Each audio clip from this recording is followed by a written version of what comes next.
Part 15, Head Injuries. Welcome to the lesson on head injuries. In this video, we will discuss signs and symptoms of head and traumatic brain injury and learn how to handle them. Head injuries can accompany any traumatic event. Signs and symptoms of a head injury or a traumatic brain injury include confusion, headache, nausea and vomiting, memory loss, seizure, loss of balance and coordination and loss of consciousness. Any individual demonstrating any of these signs or symptoms should be evaluated by a physician. Handling a head injury.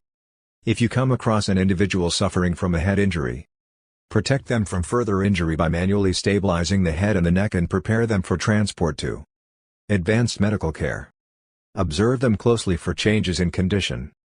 Be prepared to start CPR if the individual becomes unconscious. This concludes our lesson on head injuries. Next we will review spine injuries.